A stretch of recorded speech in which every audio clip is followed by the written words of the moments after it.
Hi everyone, and welcome to a new episode of Paia Groject, the unofficial podcast about the board game Gaia Project. As usual, I am Matteo El Templo, and with me is Simone Molfo. Here I am. So that's it. Once you, Yeah, I'm sorry. once you were greeting people, but as the time passes, it's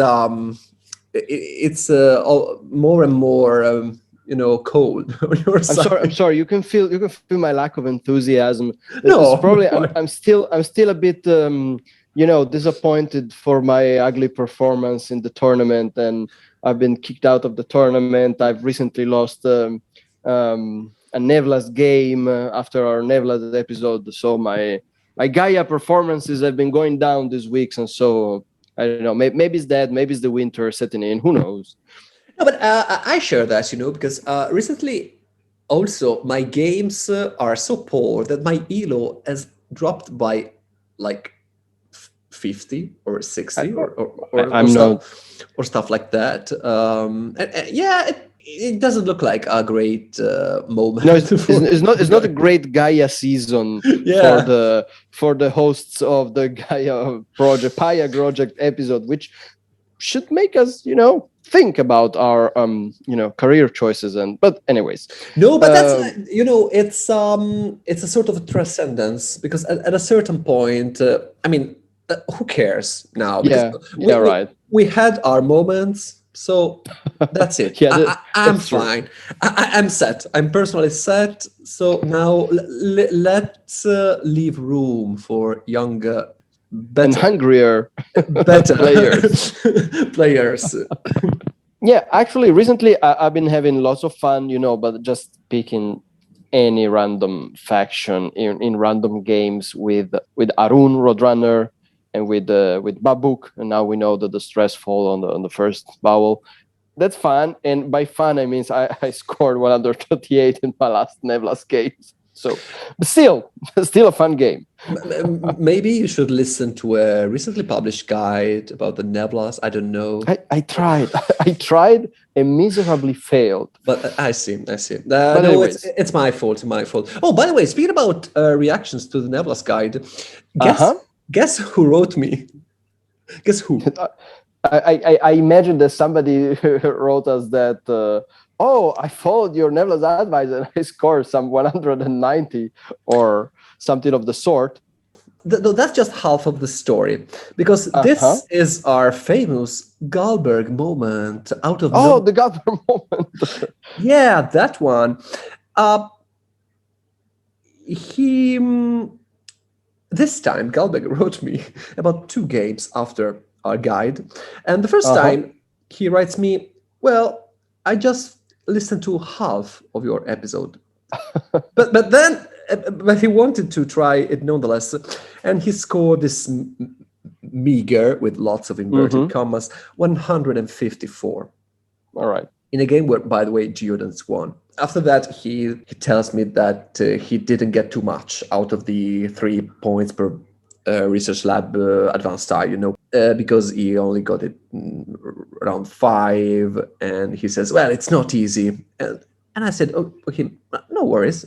You just need some practice. A few days pass, and then he links me a game where he just says me, this time I got the hang of it.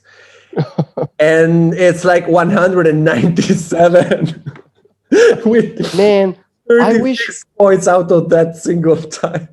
I wish I was Galberg. I wish I was so smart as to be able to follow our own advices and put them to good use and win games with that. Well done, Galberg. Congratulations. Me too. Congrats. You're a way better listener than we are hosts of the show, probably. You should probably take over, actually. Go out in the world and have your own Gaia Project podcast. Yeah, no. Well, sooner or later we should host him here, because it's a necessity by now. But in general, I think that he could be the perfect representative of that kind of player who is going to. I was going to say inherit, but there's not much to inherit actually. anyway, to take over his rightful place as a good player of this game. Yeah. Now that we are declining, so. He'll be the torch bearer. Sure. But anyways, speaking of the necessity of these episodes, people have been going crazy because it's been 2 weeks and a new episode of Paia Groject has not been released yet. Because we're terrible. It's our fault. It's okay. To be entirely honest, we were so excited and focused about this HELGE episode thing that we forgot. We just forgot to record an episode. I think there is no other way to put it. We forgot that we had to record another episode before the HELGE episode.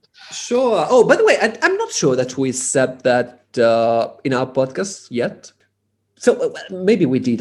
Frankly, I don't remember. I think we did. I think we did in the Nebula's episode. Yeah, we definitely did. So by the time you listen to these, I think that the HELGE episode will come out at the end of the very same week this episode comes out. So bonus feature, you will be treated to 2 episodes of Paia Groject in a single week. Yes. Anyway, next episode, interview with Helge Ostertag. I hope that's a great pronunciation, but I'm going to study it before hosting. All right. But now for something completely different. Yeah, I'd say actually very different. What are we going to talk about in this episode? Yeah, we have it is Matteo's cat sometimes makes some weird noises while we record this. Yes, when you hear something which shouldn't be here, like noises or paper bags or stuff falling on the ground, that's basically my cat. It's his fault. No. What is he doing? It's probably gonna break something. Save the glass. Save the vase. Sure. No, he's dropping my small coffee cups. All right. Italian listeners will understand this. From the bench to the ground. Okay. Anyway, all right. Sorry.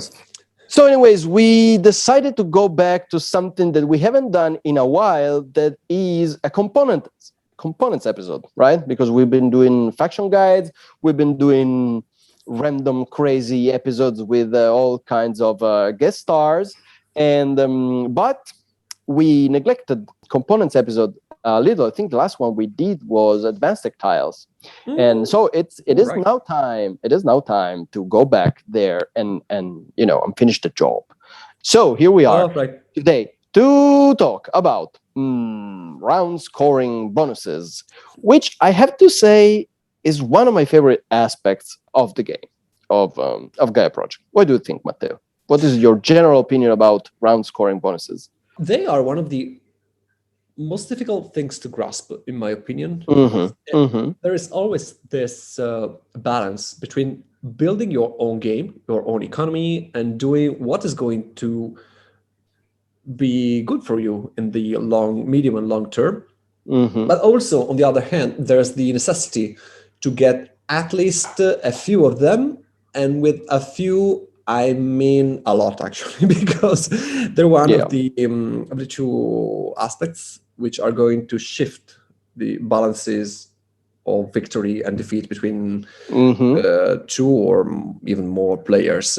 I think that they're very difficult because there's a rhythm during the game. In general, at the beginning, you should focus more on building your mid and late game, and later you should focus on getting as many points as you can, of course. But this is an aspect of which I am recently experimenting, and that could explain my performances.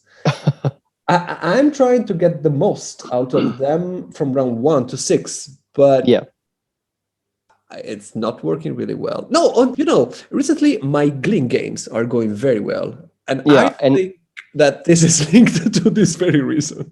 We say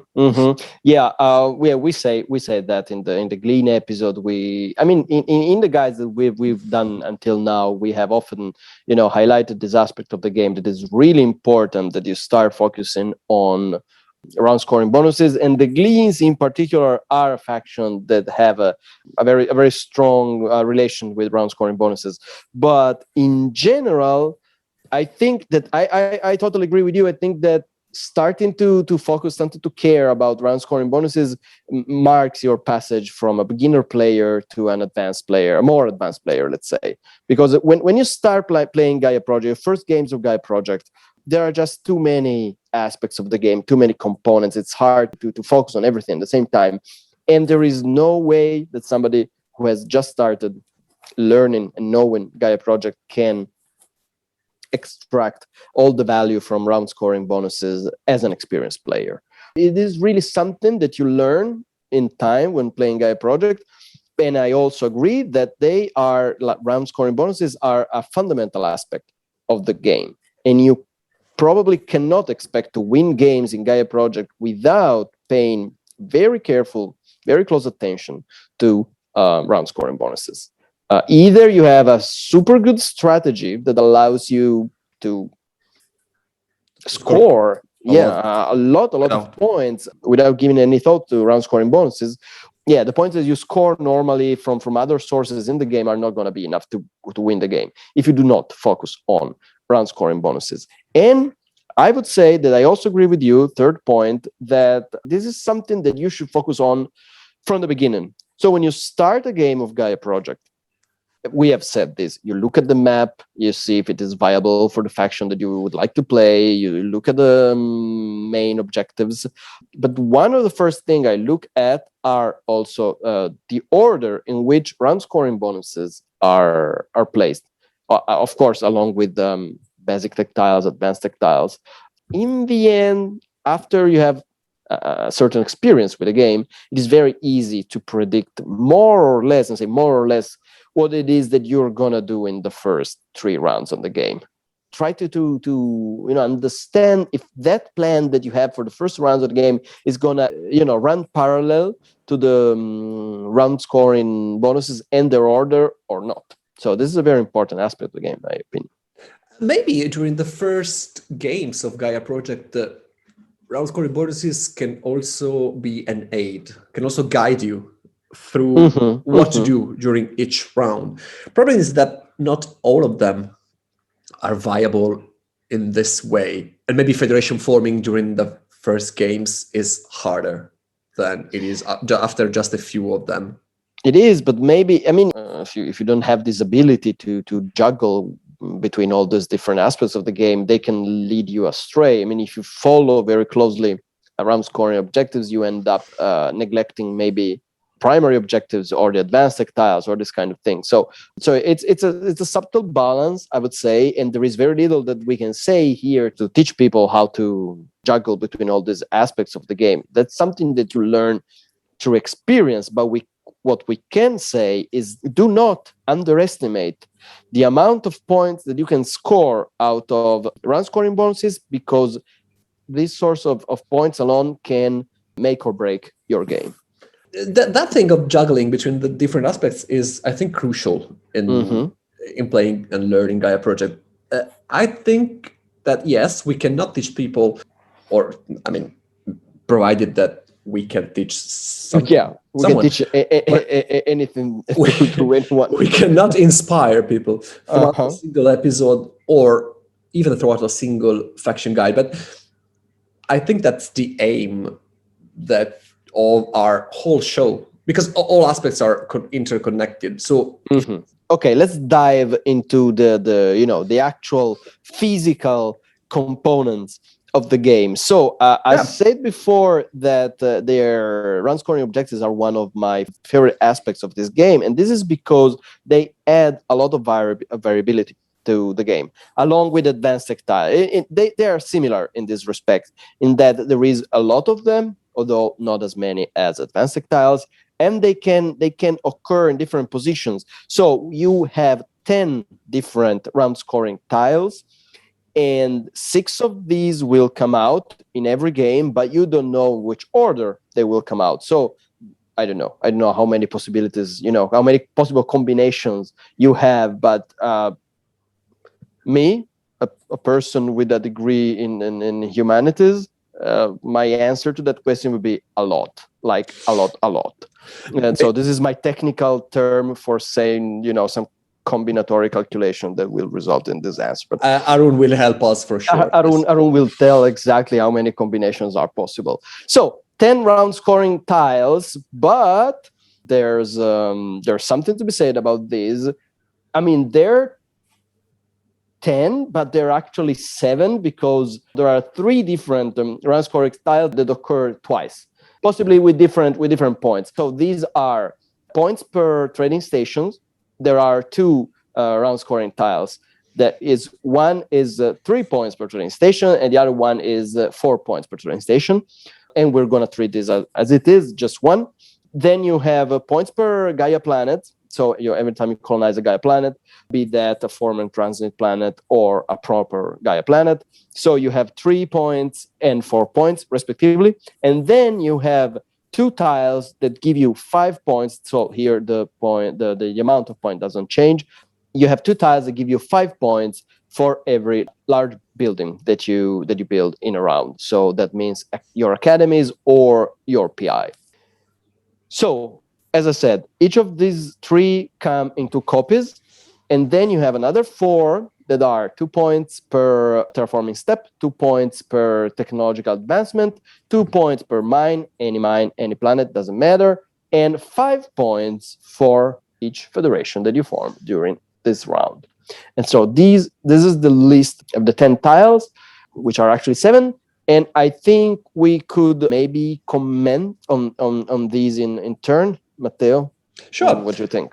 Maybe we can start with the colonizing ones, like 2 points per mine and 3 points per Gaia planet. Let's focus on the expensive one first. So the ones that are related to expansion, maybe expensive is not the word here. We are not only terrible at Gaia Project, we also are awful in English. So we can be terrible under a lot of aspects in this show. Yeah, we are awful at so many things. I mean, it takes some skills to do that. So, okay, let's start with the Gaia ones. They have actually received some attention in the Glean episode because the Gleans tend to love these round scoring bonuses, especially if they come in the early round of the game. So a Glean will probably love to have 4 or even 3 points per Gaia planets in round 1, because the Gleans are very good at getting Gaia planets in round 1, as we have already said. And the same can possibly be said for Ambas, right? Also, Ambas are very good at early expansion. They have the 2 starting QACs. So there are any faction who is good at an early expansion. I mean, it's trickier, but you can do this with Xenos, you can do this with Bescots, you can do this with Hatshalas. If the conditions are right and if you are ready to take a certain path in your game, then maybe you can take 2, 3 Gaia planets round 1. Well, the Glean can probably do better than that. They can maybe do 4. And so score some 9, 12 points out of this round scoring tile alone, round 1, which is a lot. 12 points is the maximum amount of points that you can score with by forming a federation. So you should not overlook this possibility. Early round, especially round 1, you can have this kind of very aggressive early expansion in which you try to colonize as many Gaia planets as you can and score some early points. I would say that when these tiles, they really make a difference when they appear in the late game. So around 4, 5, and 6, maybe there is 4 points per Gaia planet. And at that point, one of the Gaia forming, so the Gaia forming faction, and by Gaia forming faction, I mean the usual suspects that are the Terrans, the Baltacs, the Itars, possibly Ivits, or I don't know. Occasionally Gleans, if you choose the hard path. So exactly, any faction who's able to place 3 Gaia formers on the ground in the round before can easily score 12 points out of this. So if you're Terrans and you have planned in advance, and in round 5 you start your round and you have 3 Gaia formers on the board, then you will score 12 points alone out of this Gaia former, plus probably at that point you already have the 3 points per Gaia planet basic tactile, and that makes 7 points. That makes 21 points mines on Gaia planets in a single round. That's huge. That's more than an advanced tactile that should be factored in your decision at the beginning of the start of the game.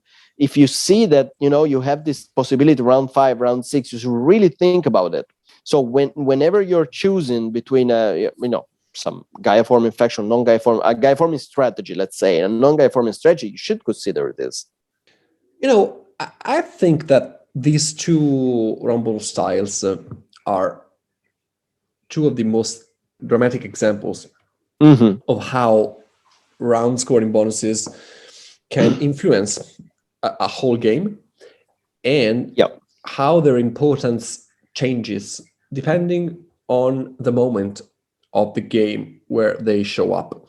Well, first of all, there's a huge difference between having just one or both of these scoring tiles exactly, throughout the game. Because if both of them are in play, some factions will greatly suffer from this, because exactly, it's very hard for factions like I'll just cite Neblas, because I was almost going to for tackles it will be hard as well, but Firax, for example, will suffer a lot from two of these in game. And if these two instead show up in the late game, maybe they could appear both at the end of the game in round 5 and 6. That completely changes the balancing of the game heavily in favor of Gaia forming. And so agreed. They are very important, especially because such a bonus is very efficient in comparison to the resources you are going to invest to get it. And as you correctly said, if you, as you will, have the basic tactile, which grants you 3 points per Gaia planet, you pile on those points and they become decisive.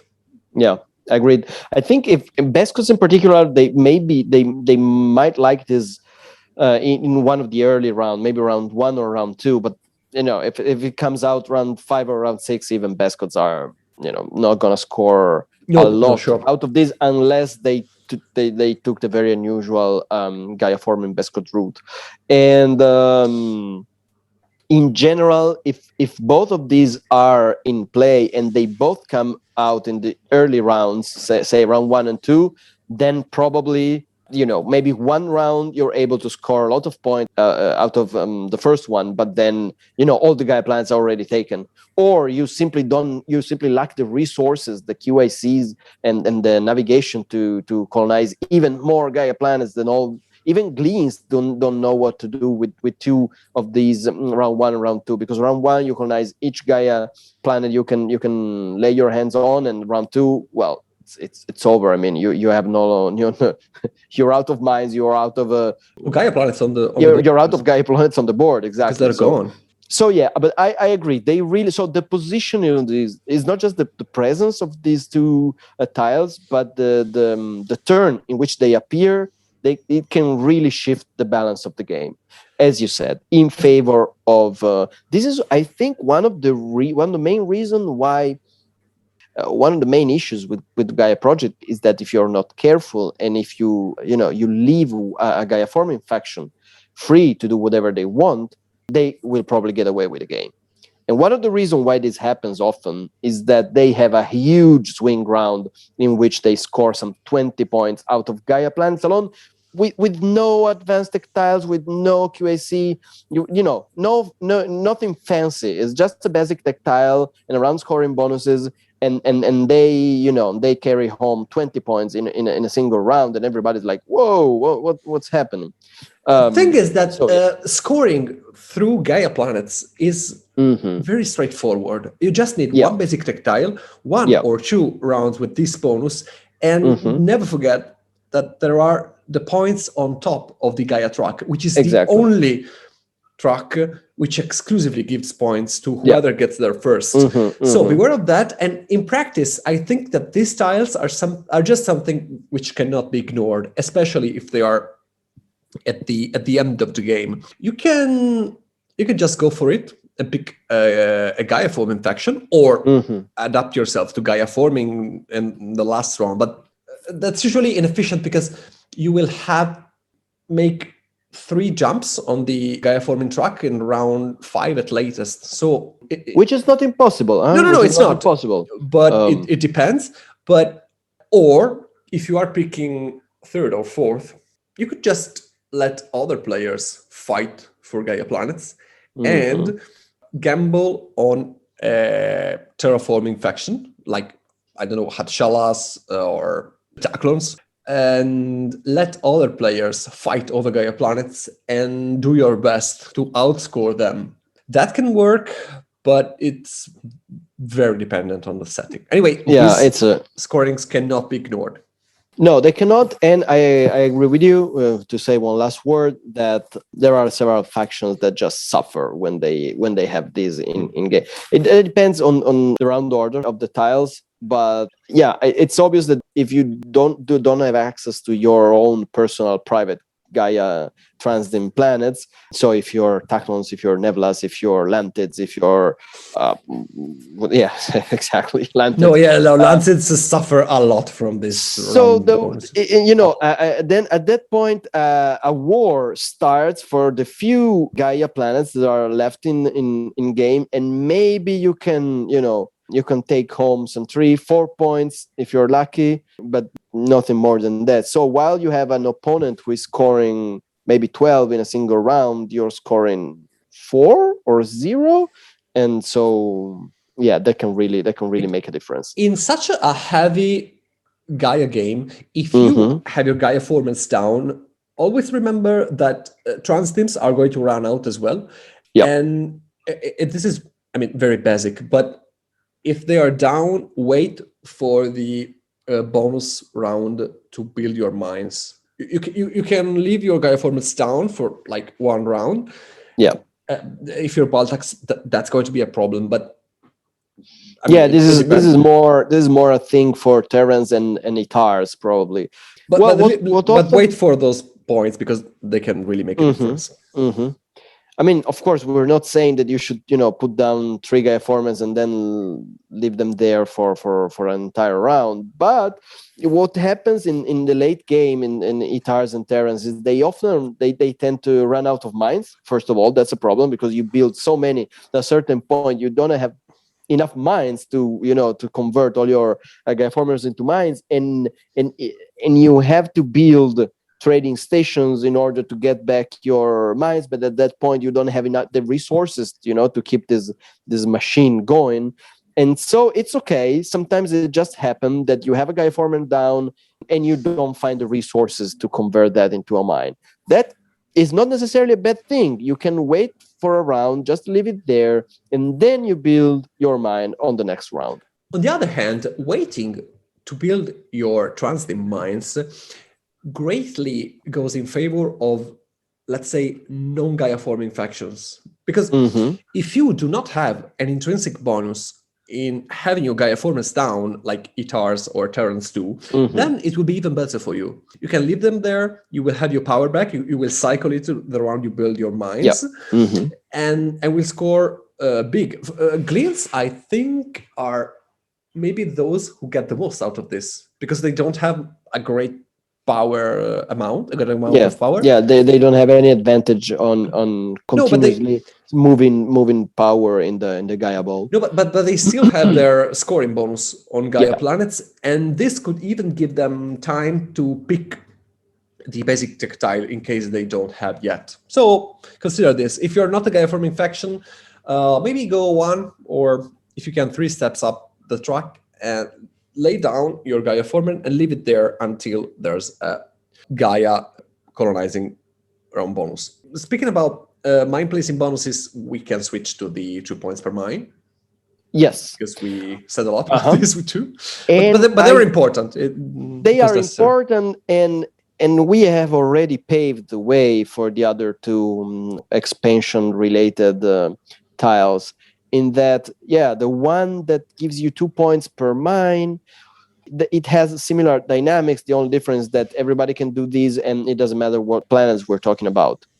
But it's either one of 2 things. Either is an early round, maybe round 1, you have an aggressive expansion, and you're able to place 4-5 mines on the board, round 1, and then you score some 8-10 points, which is not bad. or it comes in a late round. But realistically, how many mines can you imagine, to place on the board in round, say, 5? Consider that probably you have already placed some 4 or 5 mines out, so you don't have that many points to score with these. Yeah, this style works somehow similarly to the previous two, of course. But if it appears in the early game, say round 1 to 2, it favors expansionist factions.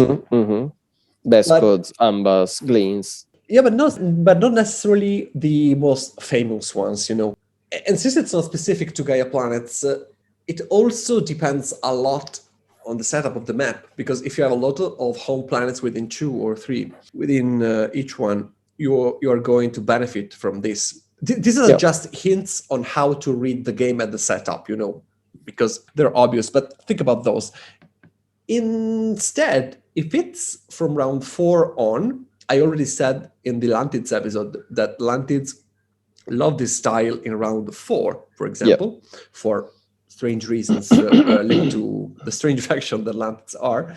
But the later it comes, the better. It suits build up than out factions, like Hadshallas, like Tacrons, like Neblas, like these. Also, Geodens are probably the most versatile factions of all when it comes to this style, because if it appears at the beginning, you will try to get as many home planets as possible, but in the end, you will try to complete your set collection, which you have to do because you are Geoden. So I think the Geodens can always score, maybe some 4 points each round out of these, no matter which round it comes out. But it's very difficult for the Geodens to have a huge mine rounds where you place 4 or 5 mines on the board, and that is because the Geodens tend to pay for their mines dearly. So it's very difficult to place, many mines in a single round.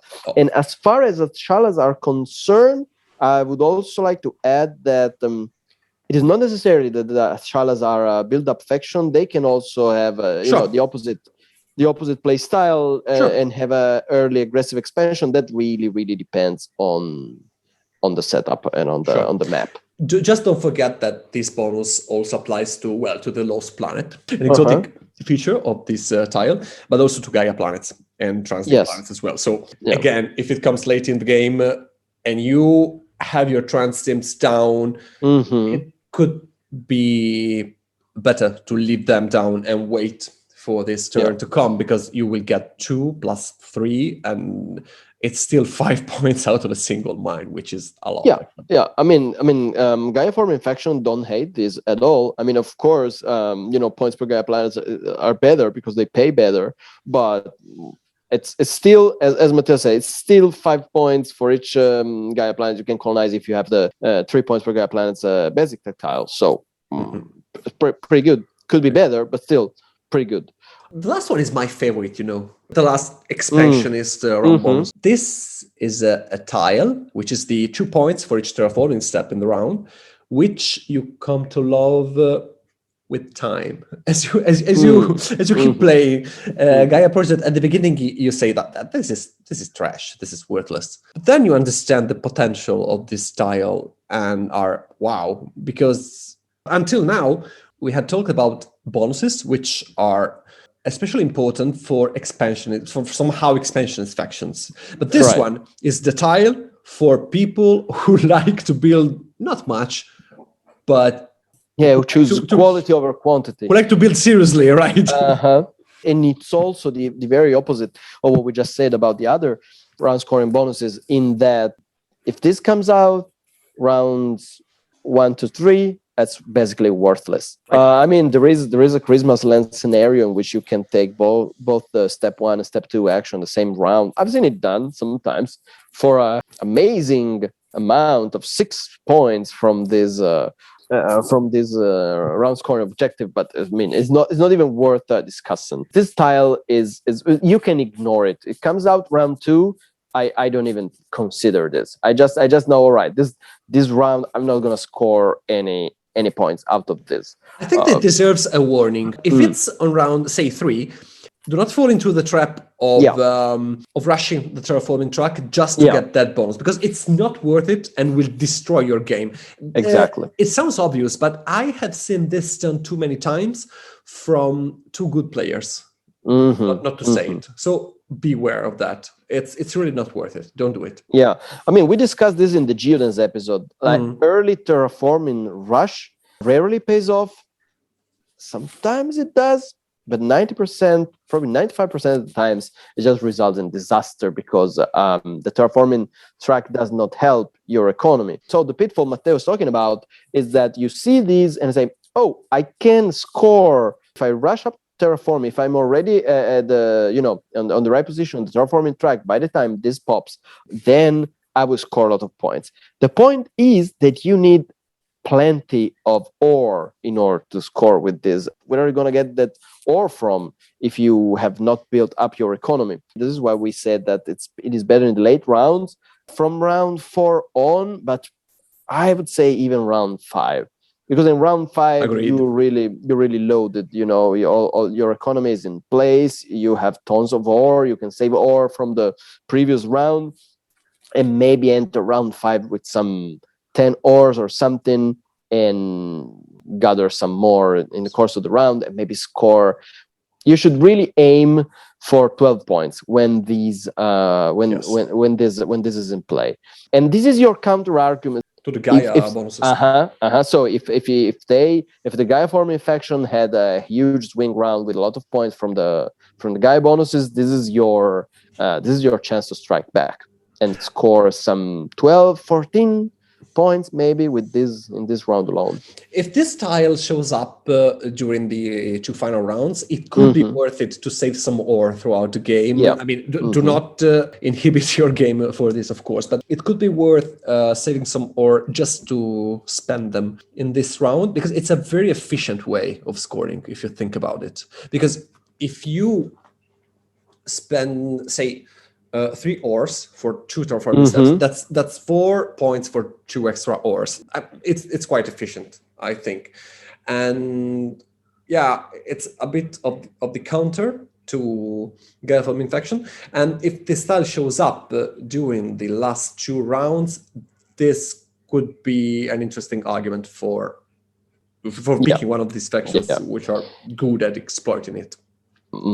And I would say that no one loves this as the Geodens does. This is clearly the Geodens tile. That's because as a Geoden, you were already considering, be honest with yourself, you were already considering terraforming that step 3 planet, because you want this, you cannot live without the three knowledge point that you get out of that.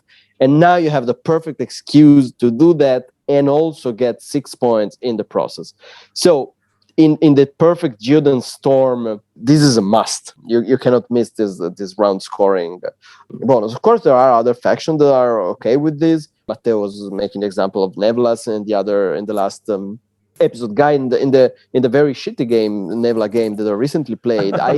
I had an amazing. So the only good thing that happened in the game is I had this amazing round 5, and I was able to get 3 points per mine, the advanced tactile that sat on top of science. Oh, and so I how could you lose, by the way?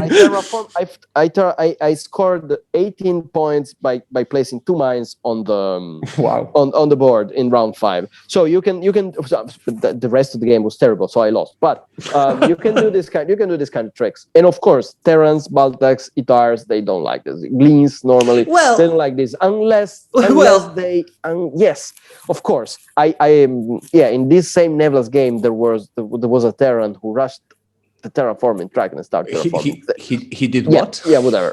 I don't want to talk about that game anymore. No, I was thinking about Baltax but better Gleans, because Gleans are. I mean, it's more likely for Gleans to go up terraforming. Baltax sure can do that.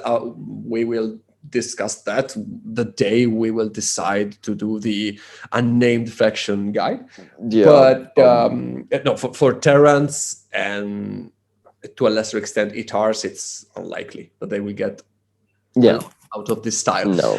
I just wanted to stress one small thing, which is, remember that once you are at level 3 of the terraforming track, the most efficient power action for you instantly becomes the 2 ores power action. Because think about it this way. For 3 powers, you will just get 1 terraforming step, which for you is exactly the same as getting 1 ore through the free action. But you can, of course, do that nonetheless, because that will deny that a power action to all the players. But if you decide to get the 2 ores, for just 1 extra power, you will have 1 extra terraforming step, basically paying 1 less for the 2-step power action. So again, it's very basic advice, but don't forget this, because it can help. If you can get that action the round or the round before, the step bonus, you were going to feel it in your round, because it's 4 extra points just for this.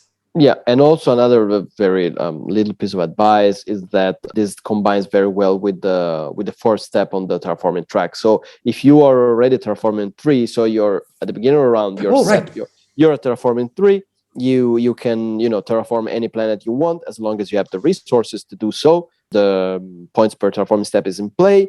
That is a very good round to take the last bump on the terraforming track. You get 2 extra ores that will help you in scoring some 2-4 points more.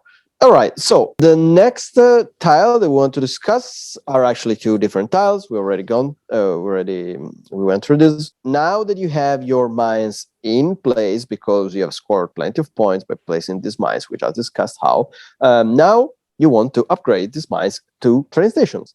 And there are 2 round scoring objectives that make you willing to do so. One gives you 3 points for each train station. The other one gives you 4 points for each train stations. Do we like these, Matteo? This is a tough one, because these 2 tiles basically give you the same bonus as the Gaia Planet ones, but almost at double the cost. Yeah. And there's this weird thing about trade stations, because often you will end your game with a lot of them on the board. Yeah. And you sit there wondering, wow, what if I had another round? I would get tons of credits.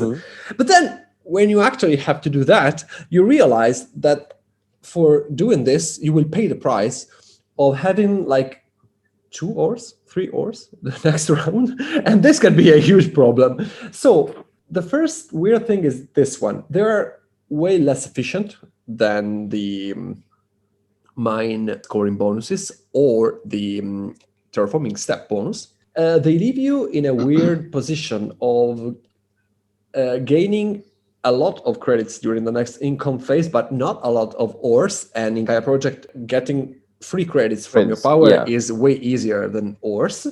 Yeah. They combine weirdly with the 3 point per trading station advanced tech tile, which could lead to another pitfall. Because, I mean, even if you get 7 points from your trading station, do not think that you will win the game because of that, or that you will score that much out of this combination. I'm not saying it's bad, but it's not that great. And the last thing, which can be a bit misleading, is basically picking Firax if these 2 tiles are at the end of the game. Because can we say that, I want to say this once and for all, Firax are not that good at placing trade stations on the board, because you will just have the bonus of 1 extra trade station per round, which is literally not enough to justify picking them exclusively or almost exclusively because of the trade station bonuses. Sure, the later these tiles come, the better. On the other hand, I think that especially the 4 point per trade station, but even the 3.1 is very, very good for Firax in round 1. Yeah. Because you can open your PI, your lab. This needs 2 trade stations, and then downgrade your lab for a 3rd one, which is, I think, impossible for other faction to do. No, well, it's not impossible, but it's basically suicidal. Yeah, it crushes their economy. That's not an easy Firax opening, but it can be done, and you end up exactly placing 3 trading station in the end in round 1. Also not an easy start, because you will start round 2 with absolutely no mine on the board. So beware, people, if you want to try this, consider the consequences of what you're doing. But yes, I'd say that this is not a great source of points. They are very situational. And so one of the situations in which this can be good is what Matteo just said. If it happens in round 1, it's not just Firax, but anyone can build 2 trading station round 1, especially if it's 4 points per trading station. Then I start considering doing it, having the very vanilla opening with 1 research lab, 1 trading station, and a couple of mines. That grants you 8 points. And I mean, it is a solid. It's still as maybe not the most fantastic, most explosive and impressive opening, but it's still a solid opening, and you take home some points in the process. So I'd say that's good. It's something to consider. Trading station round 1, I kind of like it, depending on the faction that I have to play. Trading station round 2, I like it if I've had an extremely aggressive and explosive expansion round 1. So we're talking Gleans, especially Gleans most of all. But also, why not Bescots, why not Ambas? Well, Bescots, not really, because Bescots want to open their research labs. So no, I take that back. No Bescots. But Ambas, why not? So the main problem that Matteo was highlighting with these 2 tactiles is that opening a lot of your trading stations completely crashes your ore economy. And the ore economy is so important that it's a trade-off that you normally cannot afford. The only faction that can possibly do this is Hachalas. So theoretically, if they have their PI open. If they have their PI. So this is the problem, because you have to be in a situation in which you have a reasonable amount of mines already on the board, and your PI is open, which is not always the case. Sometimes that Chalas open the PI very, very late in the game, so around 4 maybe. So that depends. But if your PI is open and you have enough mines in a good position that you can upgrade to trading station, then you don't care at all, because all the ore you're losing by building trading station, you're not losing it, because you will just convert the credits into ores, and you will get some extra credit from starting with the second trading station that you place on the board. So it's okay for a Shala to close all their mines and open all the trading station in this round and maybe score. But again, it's very expensive, right? 3 trading station, we're talking about 9 credits and 6 ores, and maybe you were also thinking about doing something else that round. But if you're exclusively focused on these, your economy is not going to suffer as the economy of any other faction.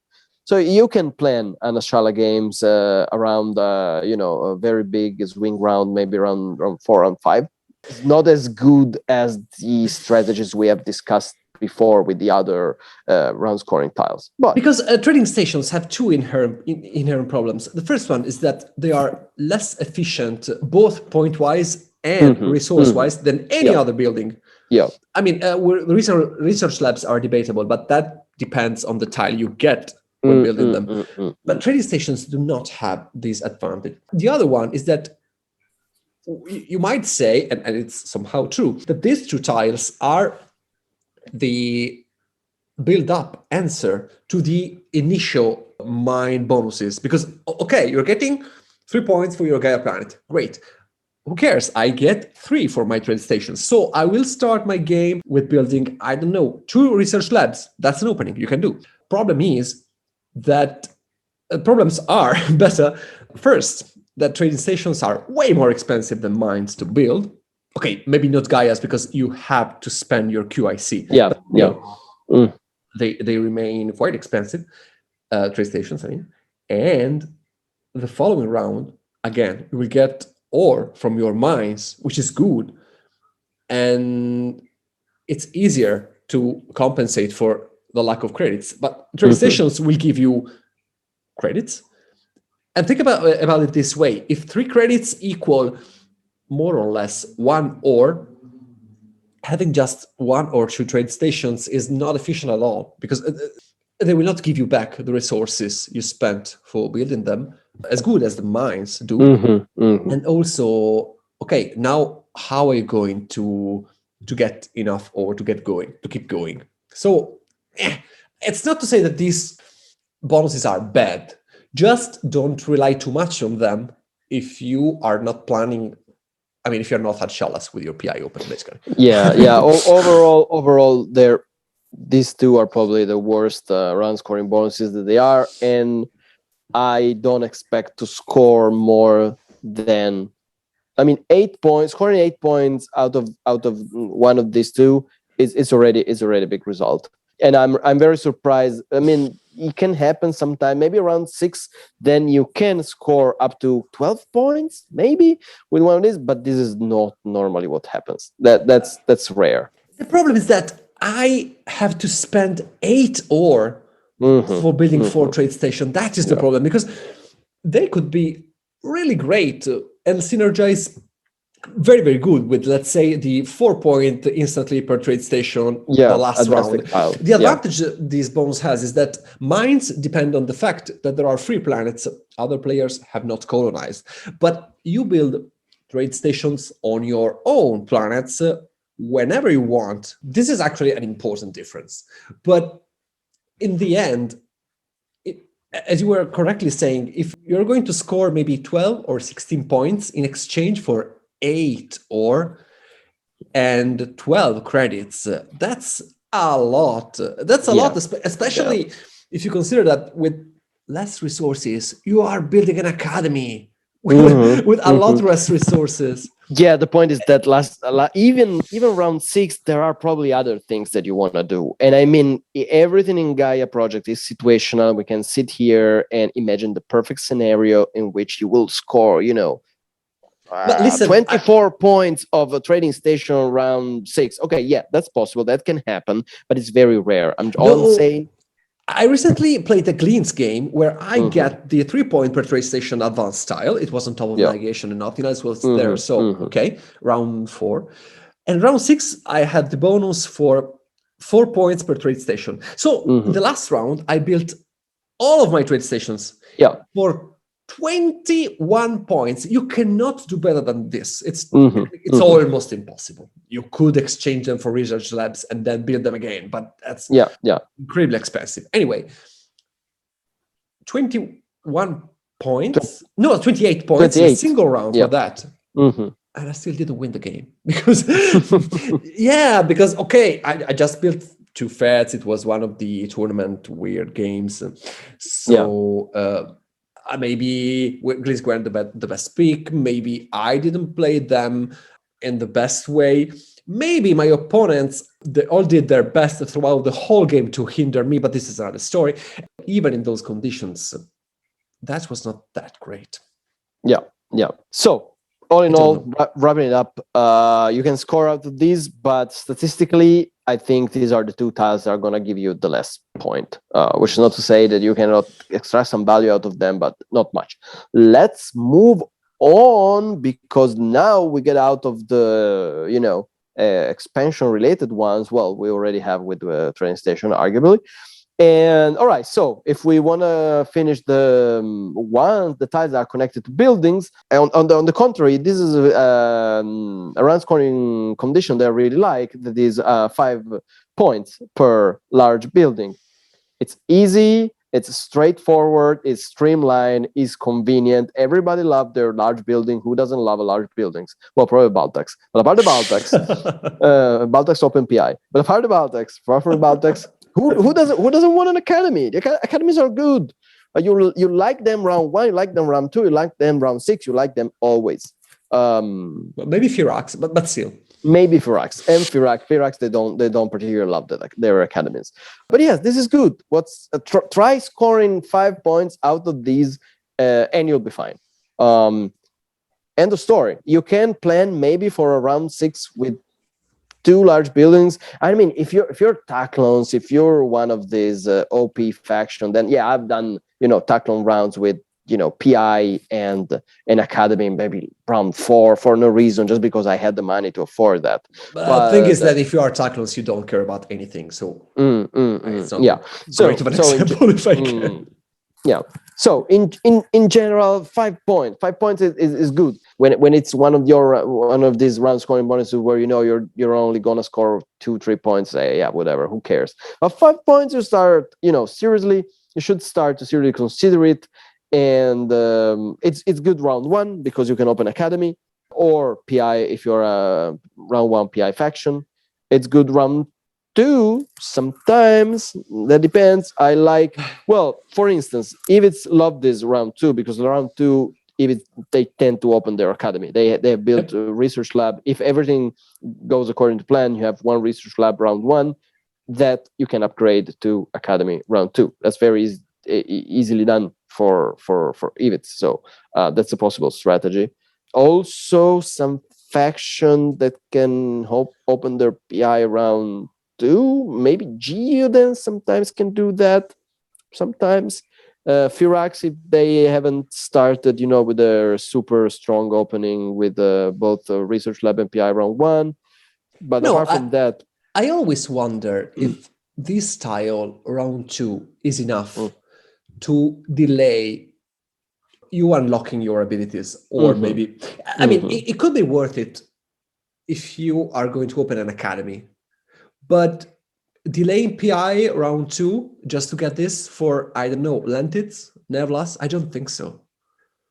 I don't think that these factions should delay their PI opening just for 5 points round 2. Firax also.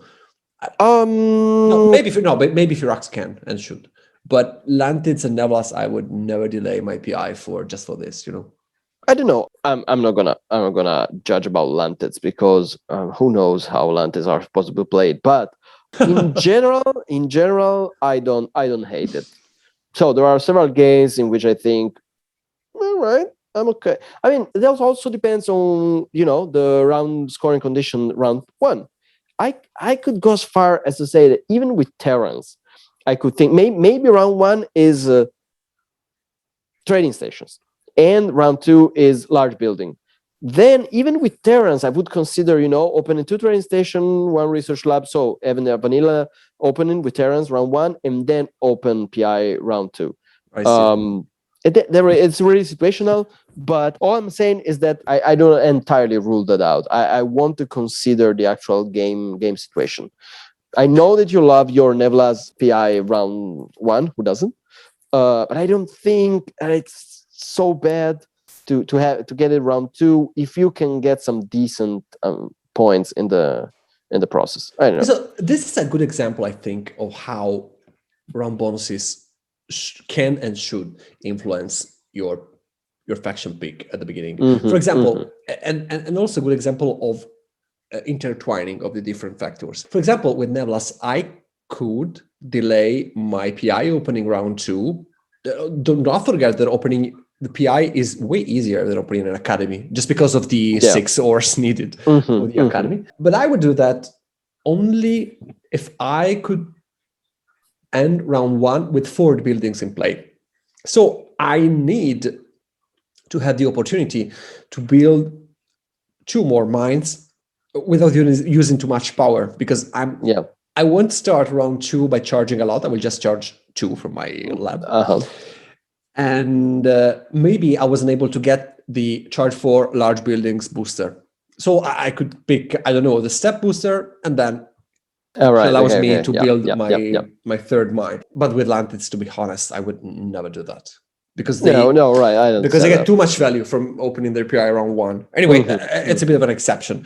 I prefer this bonus, when it's okay. I think that when it's round 1 or round 6, it's very good, because it basically is autopilot. It leads you heavily towards a large building opening, and then round 6. Also because it's very hard that you enter round. It's very rare that you enter round 6 and you already have all 3 of your large buildings on the ground. Normally, everybody saves 1 for last round. So at least 1. But at least 1. Yeah. This bonus could be worth it to save for 2 large buildings round 6, because it's 5 points are a lot, to be honest. But I prefer it to be, rather than round 2, I prefer it in round, say, 3.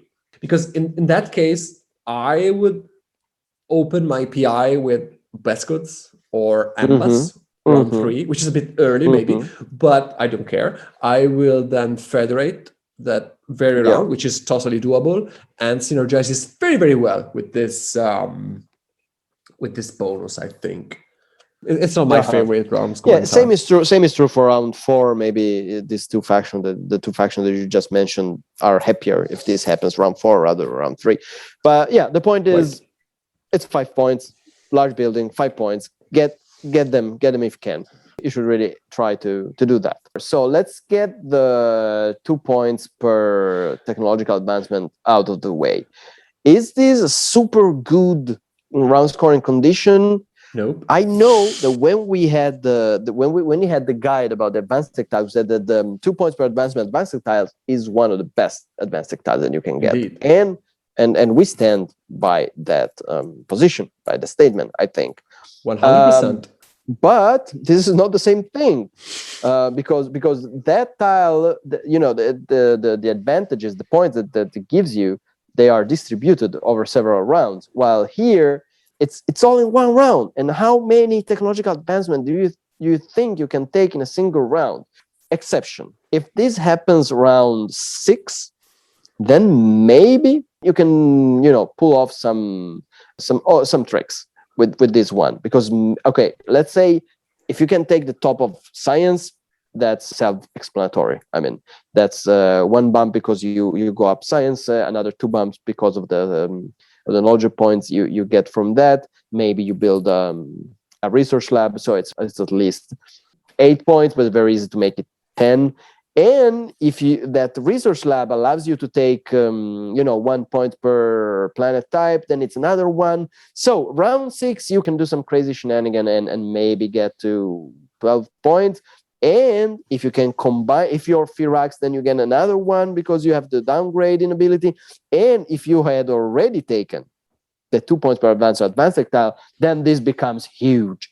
Then I've done this sometimes. There are some lucky games in which you can pull that off and maybe score 25-30 points round 6 just out of technological advancement, and that is huge. That is crazy. That's probably gonna crash your opponents, because remember, every bump you're taking, if it's level 3 or 4 or 5, is another 4 points at the end of the game. So that really becomes exponential and gives you really a lot of points. But this is Christmas land. Normally, this comes out round 2 and it's totally useless, and you're gonna score 2 points, and it's okay. On the other hand, there are some weird facts about this tile. Because, for example, if it happens round 1, you might say, oh dear, who cares? But think about it for a moment. This is way better than the large buildings bonus if you open an academy, for example. Yeah. Because you are getting... No, you're right. This is better. It's 1 point better. Yeah. I don't think that this bonus is enough to delay advancements, because they are always, not always, but they usually are the earlier the better. And no, it's just end of the story for this style, to be honest. I don't have much to say about this. Don't stop the science track round 5, for example. If this style is in play, it really isn't worth it. I don't know.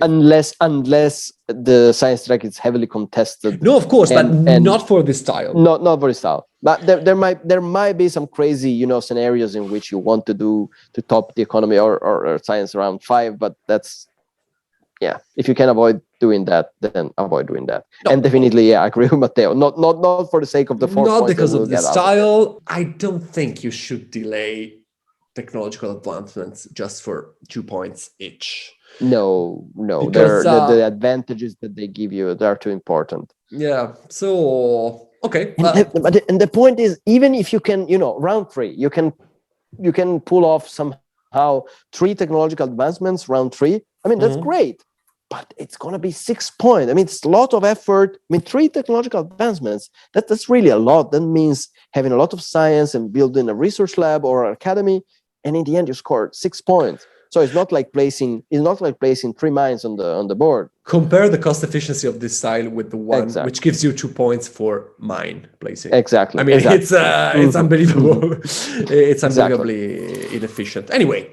if it's there, try to get the most out of it.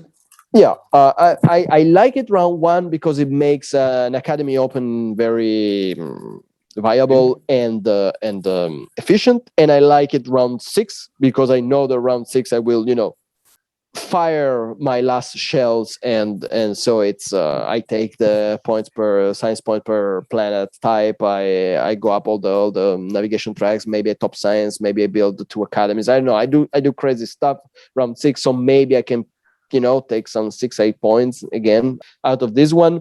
But yeah, this is not. Regardless of the scenario, this tile is not going to help you a lot unless it's round 6 and you top the science track, I think. Exactly. That's my point. Even under best conditions, it's 4 to 6 points. No matter how hard you try, no matter how hard you struggle, it's hard to make it worth more than that. So maybe Geodance can do something with this. But even then, you what the 3 advancements in a single round out of the knowledge you take. Yeah, congrats, you score 6 points. Okay, so let's go to the most difficult one, in my opinion. Yes, we are left with the 5 points per Fed. 5 points per each Federation token that you obtain. Nobody cares about how you obtain the Federation token. Okay, no questions asked. You have a Federation token; it's 5 points for you. Did you take it on top? Congrats. Did you take it on top of the terraforming track? It's 5 points. Did you take it out of your Glean PI? It's 5 points. Did you steal it from a kid? It's still 5 points. Okay, it's 5 points for each Federation token that you can grab. So having said that, okay, there are some easy things to be said about these tokens. So first thing, there are factions that are very good at Federation forming who are happy when this is in play, especially late game. There are factions who are very good at Federation forming who are not happy at all to see these. And I'm thinking Ambas in particular. Right? Yeah. But even Ivits to an extent, but Ambas especially. And this is obviously why it's rather obvious why that is the case, because Ambas they are good at building Federation, but they have to build their Federation step by step. Each round they build one. And that's because they keep moving their PI, and so they're not very good at opening 3 Federation in the same round. Bestcodes are probably the best faction when it comes to late game Federation forming. Xenos and Lant, and Xenos, but yeah, Lant. All right. So let's go in order. Xenos, they have an advantage in Federation forming in the same way as Bestcodes have. So you can argue that it is the case for Xenos as it is for Bestcodes. It's just that my personal preference, this falls on the Bestcodes, and so I think they're better, but this is just a very partial personal opinion. As far as Lantids are concerned, Lantids don't have specific rules for Federation forming. Lantids are just good at placing mines on the board, and so sometimes this results in them forming the famous 4th Federation. But you know as well as I do that there are plenty of Lantids game where you end up with 3 Federation, just like everybody else. Okay, but I wouldn't say plenty. I mean, if I don't form 4 Feds with Lantids, I've done something wrong, which is easy. But the real problem with this round bonus is that it's hard to do the math, because let's say that it appears around to the extreme, to round 6. Okay, all right. Which is probably one of the best rounds in which it can come out. Okay, but what are you going to do? The problem is that Federation help you throughout the game also. Yes. Because they give you a small boost in resources, which can be vital in some... Important, yes. But especially, they grant you access to the advanced tiles and the top of the tracks. So this directly conflicts with all the advanced tiles, which give you points at the end of the round for things you have in play. And also, in the end, I think that Federation forming on its own is overrated throughout players, because they give you points, I mean, as a means of getting points. To do well in a game, you need to form 3 to 4 federations, faction dependent. I wholly agree with this. But the problem is that the extra one, I mean, the fourth or the fifth one, or even the sixth, if you are ambas, okay, they're going to give you a lot of scoring of points, but how much are they going to cost you? And this could be the case with this bonus, that it pays for itself for this federation forming. But on the other hand, the cost of delaying the federation forming just to get this bonus is very hard to calculate in my experience. I don't know.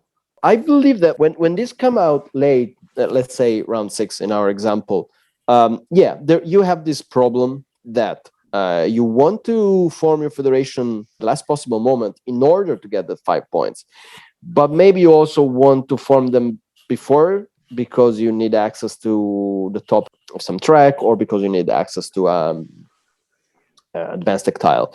The point is, everybody's having the same problem as you have. So this is the only good thing about. So you're facing this problem. You're thinking, oh yeah, I need to, I want to delay my federation, but I also need my federation. So what do I do? Normally, what people end up doing is everybody forms a single federation before round 6, and they use that federation to grab the thing that they really want, that is really important for the game, and then it's a free for all in round 6. So round 6, everybody starts federating like crazy, and topping all the tracks, and so it becomes really important at that point, the round order in which the players play throughout the round. So that's one thing that you can do. You form a federation earlier, and then you form 2 in the last round, 2 or maybe more if you're able to score some 10-15 points, which is a lot, by the way. And I was saying that this is really good for Besco's, because we've both seen Besco's game that were completely flipped upside down by the presence of the single round scoring bonuses alone, in which Besco's formed 4 federation, round 6, and that's at the very least some 25 points, but more probably something around 35, and an extra 20 bonus. So Besco's can play that game and play it well. Oh, by the way, it's very satisfactory to open your PI with glints in this round, because it's exactly the same as the large buildings bonus, exactly the same.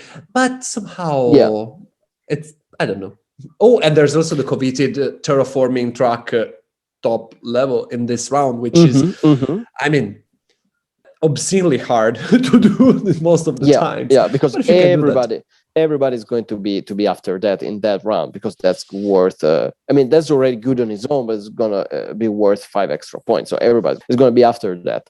Again, it has specific relations with specific factions. So Bescots can love it late game. Ambas do not like it. But maybe Ambas can do something round 4, round 5, because Ambas can form a couple of easy federations in these 2 rounds. So maybe the Ambas can get some 10 points out of this, which is not bad at all. Yeah, I think that for Ambas, it's not as bad as sometimes it is said to be. Anyway, it's not ideal for sure.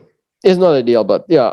EVITs have a weird relation with these, because we still haven't discussed the other scenario in which this comes out very early, round 1 or round 2. So round 1, basically, EVITs are the only one that can reasonably think of scoring this, except a Glint that wants to open PI round 1. I mean, the Glint's PI gives you the 4 charge 4 and an extra roar. I'm not saying it's bad, but EVITs can form a federation round 1 sometimes if they are not hindered in their expansion. I mean, it's not a given, it's not automatical. They often can do that, but is it worth it? EVITs player, look me in the eye. Was that worth it? I mean, of course it is if you don't have to spend, for instance, QACs for satellite. But even if you have to spend a single QAC round 1 in order to form the federation that you would have formed round 2 anyways, without spending the QACs, is it worth it? Sacrificing 1 QACs round 1 for 5 points. If it was, if it were around 5, I'd say yes. But round 1, be careful about that. Round 2, EVITs and Glints are the only ones who can easily score this one. I've recently noticed there is a tendency for some players to really struggle and try to form a federation round 2 in order to score these 5 points. I'm actually playing a good Geodans game. It's incredible. I'm playing a good Geodans game, one of these rare Geodans games in which I'm playing against Xenos, Nevlas, and Ambas, and I was the only one who didn't open a federation round 2. I was very surprised by that. Everybody opened the federation round 2, and of course, the first 4 rounds of the game, I was last in points. But now, of course, it's flipping because that really, really hit their economies hard, I think. So round 2 is not worth to strike. I mean, either you're Taclons and you have so many resources, you don't know what to do with them, and you can manage to open the federation without sacrificing too much. But in general, I do not recommend opening federation round 2 just for the sake of these 5 points. You know what? All in all, I'd say that if this happens round 1 or 2, unless you are Ivits or Gleans, especially Gleans, just don't care. Just don't care about it. Yeah. Just forget. Yeah. If it's round 3, well, it's a good moment to open your first federation anyway. So why not? If you are Ambas, this could really be the best possible scenario because round 3 you can open your PI and form 2 federations quite easily. So I think that this is probably the best case scenario for Ambas and maybe Best Gods if you really want to risk and open your PI.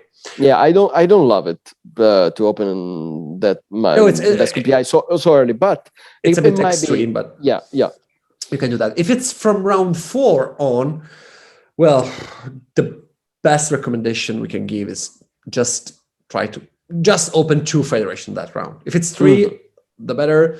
If it's 3 or topping the terraforming track, all the best. If it's forming 3 and topping the federation track, Merry Christmas to you. Yeah, I think that in average, the best thing is just care about opening 2 feds that round. The more the better. But unless you are Best Gods and it's round 6, do not invest too much in that because in the end, I think it's going to cost you more than it's worth it. If it's that moment of the game in which you have to decide whether or not you will open 1 extra federation. So do I stop at 3 or do I open the 4 one? Because maybe I can pull that off. That's going to cost me, but I can make it. So if this is in play, then that probably, that shifts the balance towards, me wanting to open the last federation. Because probably I'm not sacrificing that much at that point. But it's very, very situational. I think the last thing that needs to be discussed in relation with these round scoring bonuses is the specific advanced tech tiles that gives you 3 points per federation. Oh, how could I forget that? At the end of each round. But I mean, it's not a complicated topic, I think. Yeah, just do the math. So it is better to open my federation now in order to get the 3 points at the end of each round, or is it better to wait and open them when they're gonna give me 5 points? I don't know. Do the math. That depends on when did you get the 3 points per federation advanced tactile, when the 5 points per federation round scoring bonuses comes out. Yes, 90% of the time, I found out that it's better to grab the tile as soon as possible and then open your feds almost without caring about the bonus. Because, I mean, just 2 rounds of your bonus is better than getting that round bonus. The only situation in which it might be better to delay opening your federation is when it is in the next round. In the next round, you will have 5 points. If you open your federation now, it's going to be worth 3 points at the end of the turn. At the round, if you wait, it's going to be worth 5. But even that, we're talking about a difference of just 2 points, and maybe you need the resources that you will get out of this federation token. So again, be careful. Think about this. Of course, do not delay federation forming if you do not have your first one, because you cannot delay taking that advanced tile because someone else will get it before you. Always remember this. Of course. And if you're Ivits, oh my God, I have a problem. I have to wait opening my federation because I will not score 5 points. Yeah, no. The Ivits just don't care. The Ivits got this round 3, round 4. So sit back, relax. Open all your federations anytime you want. And maybe you keep 1 to open last round just to, to get the vibe and say, oh, wow, I got this 5 points. That feels really nice. But apart from that, you're going to score a huge amount of points and that's going to be enough. But I mean, Ivits rarely have problems. So, especially when it comes to federation forming. So no, again, in the end, I think that the advanced tech tile wins again. in this case. The 5 points per federation is totally different, but in that case, you just have to look at what your opponents are doing. If someone risks grabbing that before you, well, this is the typical case in which that advanced tile is not going to net a lot of points to whoever gets it. Because because you are trying to delay as much as possible, but then you are afraid that the other players will grab it. And you know what? That tile is going to be worth 10 points. Exactly. It's 10 points. This is it. And this is it. But that's true most of the scenarios in which there is competition for that. And I mean, it's always almost the case. It's very rare that you are the only one competing for that advanced tech tile. If there are two people competing for that advanced tech tile, normally what happens is the first one who can get two federations, that they get it. Yeah, they get it, because otherwise they will deny it to you, even scoring just 5 points, because it's still better than make you score 15 or 20. So exactly. You know what? And in those cases, neither of those two players will win the game, in my experience. Probably. Yeah. Neither. So probably the best advice we can give about that tile is just ignore it, because unless there is just one single person on that track, but if you can just ignore it. You want to be the person who forces someone else to take it for 10 points. You don't want to be the person who scores 10 points out of it. Exactly. Because unless you had a very good game, a very good source of points from somewhere else, your only advanced tile is going to be worth 10 points, which is not a lot. I don't think that it combines too much with the round bonus we are discussing now. No, there is too much prisoner's dilemma in that tile. Don't fall for it. 5 points per fed round is usually one round which doesn't give much difference to anyone.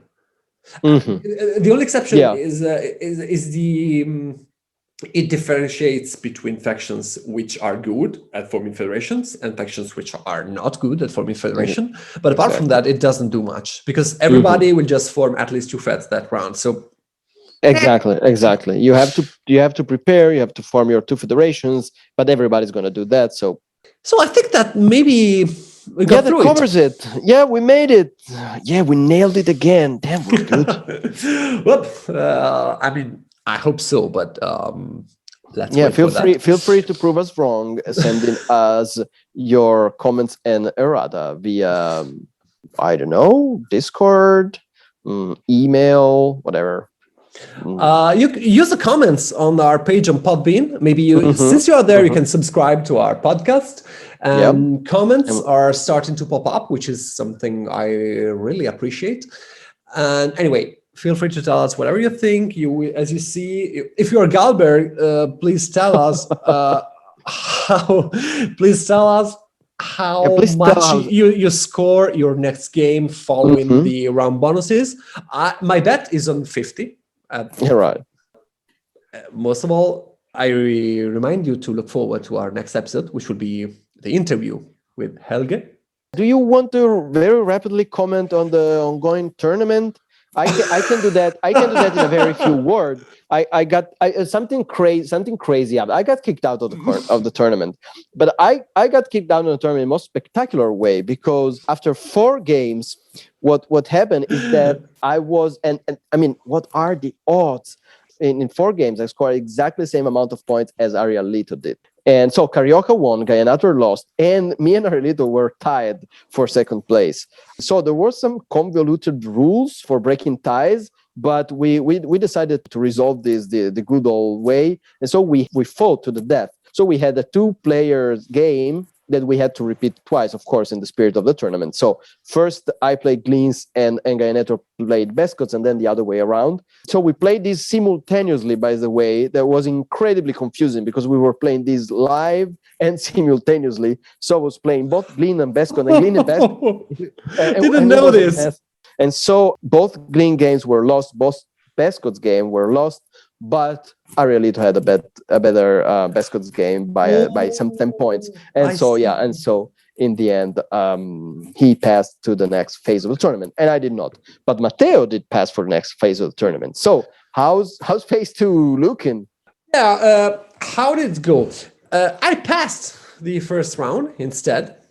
It was nice. Well, my Geodance game ended up not really great, but I still scored quite good comparing to my opponents. And the last one was a Glints game where, as I was saying, everybody blocked me in a horrible way. It was a very good Glints map, but by the end of the first action, I had 3 planets stolen from me. It was a difficult one, wasn't a great one, but I mean, who cares? In the end, I made it.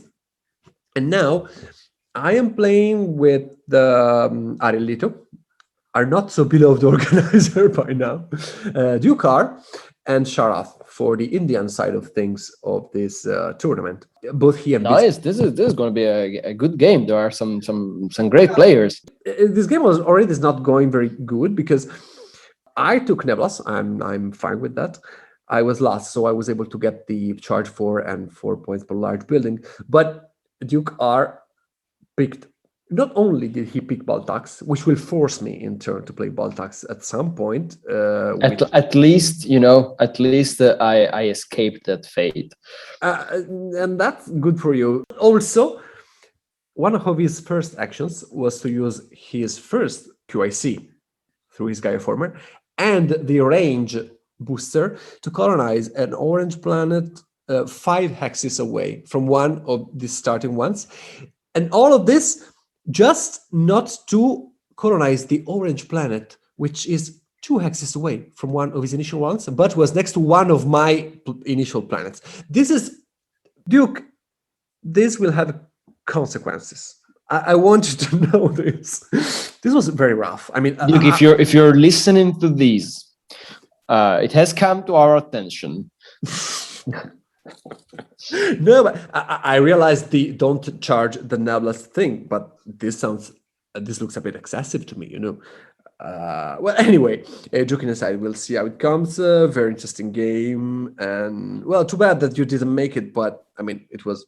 Yeah, mostly because I was really enjoying the tournament format, but well, in a few months, a new one should start, and I'm really looking forward to see how this is gonna continue. So we'll keep you updated in the next episodes of the podcast, and we will hear you very, very soon with a very special episode. Yep. So thank you all for listening, and hear you on the next episode of Paia Groject. Bye. Goodbye.